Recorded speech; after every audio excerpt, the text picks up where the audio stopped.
നമസ്കാരം, ന്യൂസ് കാർഡിലേക്ക് സ്വാഗതം.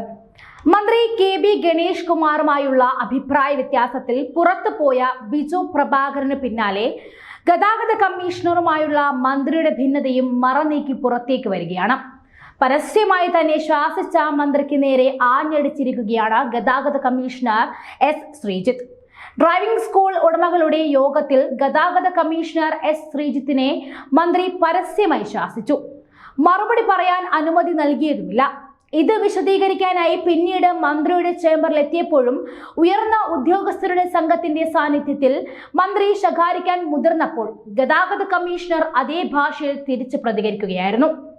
ഇരുവരും തമ്മിലുള്ള രൂക്ഷമായ വാക്കുതർക്കം 5 മിനിറ്റോളം നീണ്ടു. പ്രതിഷേധിച്ച മന്ത്രിയുടെ മേശപ്പുറത്ത് ശക്തമായി അടിക്കുന്ന സാഹചര്യമുണ്ടായപ്പോൾ കൂടെയുണ്ടായിരുന്ന ഉദ്യോഗസ്ഥർ ശ്രീജിത്തിനെ അനുനയിപ്പിച്ച് പുറത്തേക്ക് കൊണ്ടുപോവുകയായിരുന്നു. കേന്ദ്ര നിയമപ്രകാരമുള്ള അക്രഡിറ്റഡ് ഡ്രൈവിംഗ് സ്കൂളുകളുടെ കാര്യത്തിൽ തീരുമാനമെടുക്കുന്നതിന് വേണ്ടിയിട്ടായിരുന്നു മന്ത്രി ഡ്രൈവിംഗ് സ്കൂൾ ഉടമകളുടെ പ്രതിനിധികളുടെ യോഗം വിളിച്ചത്. 2023 തുടങ്ങുമെന്നും പല ഉറപ്പുകളും സംസ്ഥാനം കേന്ദ്രത്തിന് നൽകിയെങ്കിലും മാറ്റിവെക്കുകയായിരുന്നു ഇത്. നിലവിലുള്ള 6131 ഡ്രൈവിംഗ് സ്കൂളുകളും ഇത് ബാധിക്കുമെന്നതിനാൽ ഡ്രൈവിംഗ് സ്കൂളുകളുടെ സഹകരണ സംഘങ്ങൾ രൂപീകരിച്ച് അവർക്ക് മൂലധനമിറക്കി കേന്ദ്ര മാനദണ്ഡ പ്രകാരമുള്ള ഡ്രൈവിംഗ് സ്കൂളുകൾ തുടങ്ങാം എന്നതായിരുന്നു ഗതാഗത വകുപ്പിന്റെ അന്നത്തെ നിർദ്ദേശം. എന്നാൽ അത് സർക്കാരിന് ബാധ്യതയാകുമെന്നും കോർപ്പറേറ്റ് കമ്പനികൾ ഉൾപ്പെടെ ആർക്കും വരാവുന്ന രീതിയിൽ കരാർ വിളിക്കുന്നതാണ് നല്ലതെന്നും നേരത്തെ ചീഫ് സെക്രട്ടറി നിർദ്ദേശിച്ചിരുന്നു. തീരുമാനം മുഖ്യമന്ത്രിക്കും വിട്ടു. ഇതിൽ ഇപ്പോഴും തീരുമാനമായിട്ടില്ല.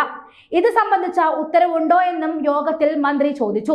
ഇല്ലെന്ന് കമ്മീഷണർ വിശദീകരിക്കാൻ തുടങ്ങിയപ്പോഴേക്കും മന്ത്രി ക്ഷുഭിതനായി. ഡ്രൈവിംഗ് സ്കൂൾ ഉടമകളോട് ക്ഷമ പറഞ്ഞ മന്ത്രി ഉദ്യോഗസ്ഥരും ഗതാഗത കമ്മീഷണറും തന്നെ വഞ്ചിച്ചുവെന്നും മൈക്കിലൂടെ പറഞ്ഞു. യോഗം കഴിഞ്ഞ് കമ്മീഷണർ മന്ത്രിയുടെ ചേംബറിൽ എത്തിയപ്പോഴായിരുന്നു ഇരുവരും തമ്മിൽ രൂക്ഷമായ തർക്കമുണ്ടായത്. സെക്രട്ടേറിയറ്റിലും സിവിൽ സർവീസുകാർക്കിടയിലും ചർച്ചയായി മാറുകയാണ് ശ്രീജിത്തിന്റെ ഈ ഇടപെടൽ. മന്ത്രിയുമായുള്ള ഭിന്നതയിൽ KSRTC MDയും ഗതാഗത സെക്രട്ടറിയുമായിരുന്ന ബിജു പ്രഭാകർ തോൽവി സമ്മതിച്ചിരുന്നു. 2 ചുമതലയിൽ നിന്നും ഒഴിയുവാനായിരുന്നു ബിജു പ്രഭാകറിന്റെ തീരുമാനം.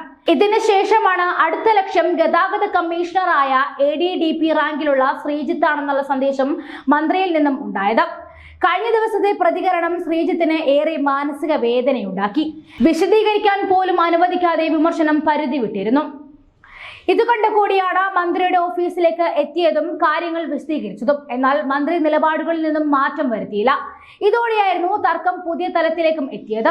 ഇരുവരും തമ്മിലുള്ള രൂക്ഷമായ വാക്കുതർക്കം 5 മിനിറ്റോളം നീണ്ടിരുന്നു. ആന്റണി രാജു ആയിരുന്നു പിണറായിയുടെ 2ാം മന്ത്രിസഭയിലെ തുടക്കത്തിലുള്ള ഗതാഗത വകുപ്പ് മന്ത്രി. ഇടതുമുന്നണിയിലെ ധാരണ അനുസരിച്ച് 2ാം പാദത്തിൽ ഗണേഷ് മന്ത്രിയായി മാറി. ഇതോടെ ആന്റണി രാജുവിന്റെ കാലത്തെ തീരുമാനങ്ങളെല്ലാം മാറ്റുവാനായിരുന്നു ഗണേഷിന്റെ നീക്കം.